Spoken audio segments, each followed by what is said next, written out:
Pili, bonjour, bienvenue. Bonjour. Nous allons parler écologie, on va commencer par parler école, parce que c'est la grève aujourd'hui. Est-ce que vous reconnaissez que le gouvernement a désorienté et agacé enseignants et parents avec les protocoles sanitaires successifs ?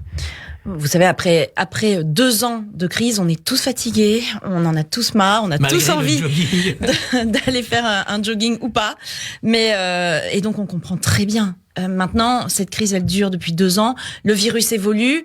On fait au mieux pour s'adapter et pour trouver les meilleures parades avec comme priorité absolue d'essayer de garder les écoles ouvertes. On sait que c'est important et d'apporter des solutions. Donc c'est pour ça que ça évolue. Je comprends très bien que tout le monde en ait marre. Je comprends très bien qu'il puisse y avoir des améliorations à faire. Et les syndicats en profitent pour faire une grève anti-Blanquer. Le bilan du quinquennat.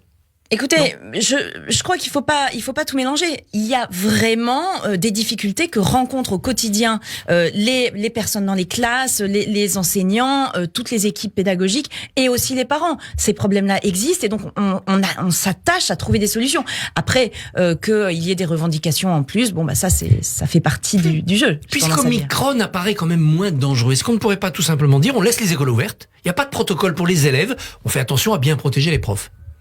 Écoutez, ça c'est les autorités de santé qui travaillent et les ministres en charge qui disent. Moi, je ne suis pas en charge, c'est pas moi qui vais prendre la décision. Ceux qui sont en charge de la santé, ils veulent nous faire notre bien malgré nous, non? Mais on a une volonté de protéger la santé de nos concitoyens et c'est normal. Et d'ailleurs, la gestion de la crise, on le voit, nous a permis quand même d'avoir beaucoup de personnes vaccinées et d'avoir aussi beaucoup d'écoles qui sont restées ouvertes et les enfants qui ont pu continuer à travailler. Donc globalement, on a fait ce qu'on a pu. Après, encore une fois, les choses évoluent, on s'adapte en fonction et on essaye de faire en sorte d'aider le plus possible, de protéger le plus la santé et de faire en sorte que nos enfants puissent aller à l'école. Santé et école. Vous confirmez l'altercation hier entre Jean-Michel Blanquer et Olivier Véran avant le Conseil des ministres? En tout cas, une explication musclée, quoi. Oui, j'entends tout ce qui se dit. Il y en a presse le matin. J'entends tout ce qui se dit. Moi, je ne fais pas partie de ceux qui vont dire des méchancetés sur 2 ministres qui sont au front depuis le début de la crise sur une pandémie mondiale. Franchement, ça peut arriver de s'échauffer un peu dans une discussion de travail entre collègues. Tout le monde peut avoir des discussions entre collègues, c'est normal, mais moi, je ne vais pas alimenter la chronique là-dessus. Alors encore du retard pour Flamanville, la centrale EPR. Est-ce que c'est pas le retard de trop? Plus de 14 ans après l'ouverture du chantier, 12 milliards d'euros, ça suffit un peu. Pourquoi on n'abandonne pas? Écoutez, 12 milliards 7 oui, maintenant. Oui, hein. On compte même plus les centaines de millions. On va devoir clairement tirer des leçons de ce qui s'est passé sur Flamanville et EDF va devoir en tirer des leçons. On a déjà commencé, puisqu'il y a un plan, notamment le plan Excel, qu'on appelle Excel, qui est un plan qui a été monté à EDF pour travailler sur les compétences, parce que clairement il y a eu un manque de compétences sur ce projet. Et puis plus globalement, on a un sujet sur notre parc nucléaire actuel aussi, sur un parc nucléaire vieillissant. Et donc, moi, j'ai demandé à EDF de faire un audit pour qu'on soit plus efficace, car clairement, là, on a un problème d'efficacité sur l'utilisation du nucléaire. Est-ce que cette technologie-là, l'EPR, vous n'avez pas des doutes fondamentaux? Il y a des incidents en Chine, ça n'a pas été très simple en Finlande, là, ça prend du retard. Peut-être que cette technologie, c'était une erreur. Les retours de Taishan, donc Taishan c'est l'EPR qui était en Chine, ça fait partie des raisons du retard de l'EPR là, c'est-à-dire que on doit avoir des retours d'expérience pour vérifier qu'il n'y a pas des défauts qu'il faudrait corriger avant de mettre en fonctionnement cette EPR. Donc oui, il y a des défauts, oui, on y travaille, c'est aussi le principe d'une tête d'un premier réacteur, d'un prototype quelque part, c'est normal de faire des recherches. Après là, ça fait longtemps. Ça fait longtemps et c'est aussi pourquoi le président de la République a lancé dans le plan France Relance, mais aussi dans France 2030, des investissements pour de la R&D, pour d'autres types de réacteurs aussi. On va en parler aussi. EDF joue quand même pas tout à fait le jeu. On a l'impression qu'ils sont un peu tête de pioche à la direction. Et c'est pas d'hier, c'était déjà le cas sous Ségolène Royal avec Fessenheim.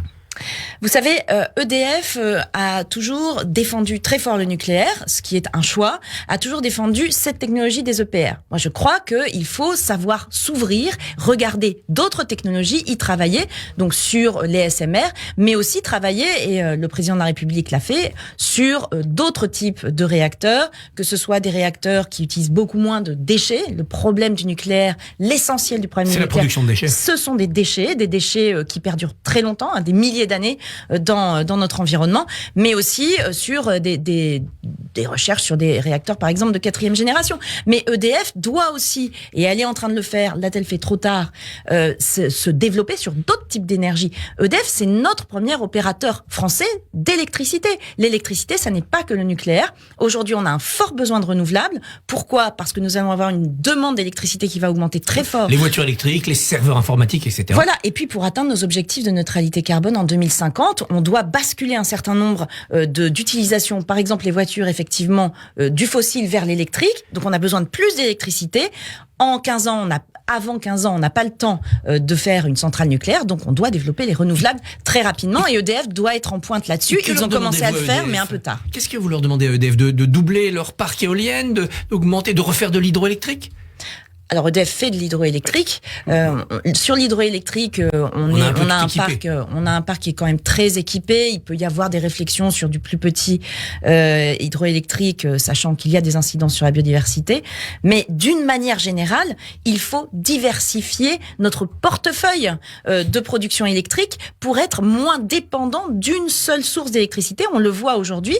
Nous avons 13 gigawatts de puissance aujourd'hui qui sont arrêtés. Pour des raisons techniques, des réacteurs à l'arrêt. Des réacteurs à l'arrêt, soit pour de la maintenance, et là on a un problème de calendrier de maintenance, et c'est pourquoi j'ai demandé l'audit à EDF pour qu'on travaille sur ces calendriers de maintenance qui manifestement ne sont pas satisfaisants, mais on a aussi 4 réacteurs, 6 gigawatts qui sont arrêtés parce que tout simplement ils ont des problèmes de vieillissement et des défauts qui apparaissent avec le vieillissement. C'est très compliqué pour nous parce que on est sur tout ça, c'est 13 gigawatts sur 61 en tout. Oui, c'est beaucoup. Donc c'est beaucoup. Est-ce qu'on aura des coupures d'électricité dans ce pays cet hiver s'il y a une vague de froid à cause de ces problèmes? Alors on a des marges de manœuvre qui se réduisent clairement parce que le parc nucléaire n'est pas suffisamment disponible et donc on a besoin de marge de manœuvre, je vous le dis, avec d'autres types d'énergie. Pour l'instant, ça se tient et de toute façon, il n'y aura pas de blackout. Ça, il faut rassurer nos concitoyens. Bon, les réacteurs SMR que vous évoquiez, quand ils arriveront, est-ce que finalement, ça sera pas trop tard parce qu'on aura pu développer le renouvelable d'ici là? Mais de toute façon, j'allais dire, sur le renouvelable, c'est sans regret. Parce que quel que soit ce qu'on fait sur le nucléaire, on a besoin de beaucoup plus de renouvelables que maintenant dans tous les scénarios. Donc, développons le renouvelable, faisons aussi de l'efficacité énergétique, des économies d'énergie, parce que moins on en a besoin, moins on a besoin d'en produire. Et donc, c'est tout le travail qu'on fait, par exemple, sur l'isolation des logements. C'est très important de pouvoir isoler. 450 guichets Rénov' ouvrent aujourd'hui d'ailleurs en France. Oui, tout à fait. France Rénov', un service auquel peuvent faire appel tous nos concitoyens. Lors de la campagne présidentielle, il y a une énergie renouvelable dont on parle beaucoup, c'est l'éolien. Oui. Certains reprochent à l'éolien, c'est le cas d'Éric Zemmour, mais pas seulement, son aspect inesthétique. C'est laid, ça défigure les paysages. Est-ce que vous avez des solutions pour faire de l'éolien joli ? Alors, d'abord, si vous voulez, moi, quand je pense à notre besoin d'éviter des coupures d'électricité, je regarde moins ce qui est joli et pas joli. Mais moi aussi, je suis une amoureuse des paysages et de mon patrimoine, comme tous les Français, je pense. Donc, j'ai travaillé depuis déjà un certain nombre de mois pour qu'il y ait plus d'acceptabilité des éoliennes. D'abord, parce qu'on avait des problèmes, par exemple, sur ce qu'on appelle le balisage, c'est-à-dire les lumières la nuit. Maintenant, on est en train d'arriver à des solutions pour qu'il n'y ait plus de lumière la nuit, ce qui va moins déranger les riverains. Ensuite, on a un travail de cartographie qui est en train d'être fait par les préfets pour identifier sur quelles zones on peut encore mettre des éoliennes et sur lesquelles il faut pas en mettre ou plus en mettre pour des raisons d'esthétique, mais aussi des raisons de radar militaire ou des raisons de vent, tout bêtement. Et aussi maintenant, nous avons pris des engagements sur la concertation avec les populations concernées pour qu'elles sachent un peu ce qui se passe.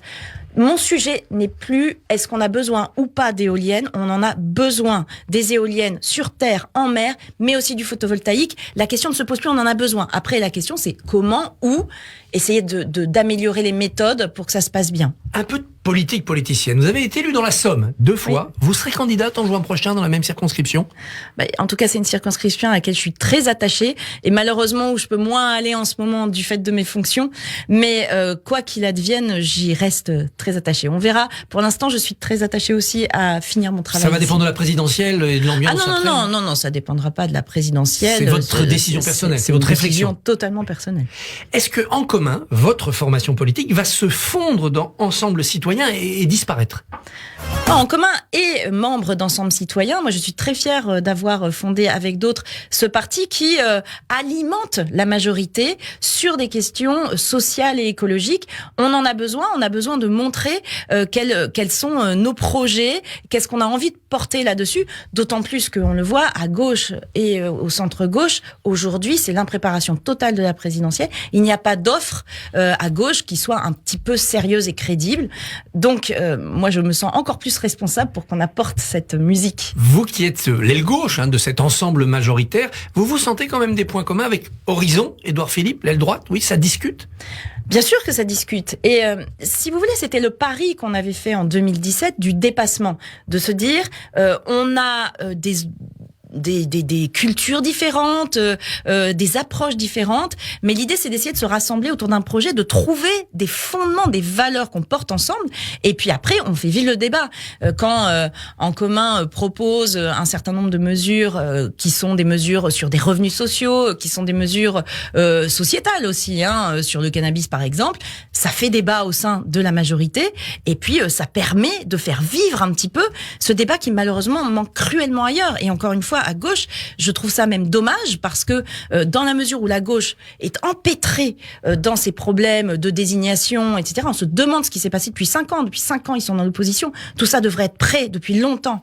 Et à côté de ça, du coup, on a un discours d'extrême droite, de droite très radicale qui se développe et qui prend toute la place. Néanmoins, aujourd'hui, qu'est-ce qui empêcherait, après la présidentielle, si Emmanuel Macron est réélu, de travailler avec Yannick Jadot? Quelles sont les différences rédhibitoires entre vous et lui? Mais avec Yannick Jadot, d'une manière générale, moi je partage beaucoup d'analyses, beaucoup d'enjeux. Cet enjeu de lutter contre le changement climatique, de tenir nos objectifs de baisse de gaz à effet de serre. Le problème, c'est la mise en œuvre. Quand Yannick Jadot dit il faut faire beaucoup plus de rénovation de logements, mais très bien, en théorie, moi je veux bien qu'on rénove tous les logements tout de suite. Sauf que ce qu'il faut, c'est qu'on ait une filière qui soit capable de le faire, qu'on ait des mesures réglementaires, des incitations financières. Ça, on l'a mis en place. Aujourd'hui, on fait 800 000 rénovations de logements par an. Moi, je ne vois pas comment on peut faire plus aujourd'hui. On peut faire certainement mieux, mais plus, nous n'avons pas les artisans suffisamment formés. Donc là, on travaille avec toute la filière pour que tout le monde se forme, pour que tout le monde se mette en ordre de bataille. Mais ça se fait pas comme ça d'un claquement de doigts. C'est ça mon problème avec les Verts, c'est que le Yaka Faucon, c'est bien, mais à un moment, il faut rentrer dans la mise en œuvre concrète. Un tout dernier mot sur l'électorat chasseur. Il va voter Emmanuel Macron? Moi, je fonctionne pas comme ça. Enfin, sur la chasse. Mais vous les rencontrez? Bien sûr. Mais sur la chasse, mon objectif avant tout, c'est de préserver la biodiversité. Et donc, quand il y a des chasses qui mettent en danger la biodiversité, comme ça avait été le cas, notamment pour la chasse à la glu, on l'arrête. Quand on a des espèces qui sont en danger, je pense au grand tétras comme à d'autres, on arrête la chasse parce que les espèces sont en danger. Après, pour le reste, c'est un travail ensemble sur un certain nombre de pratiques qu'il faudra certainement revoir. Barbara Pompili, merci, bonne journée.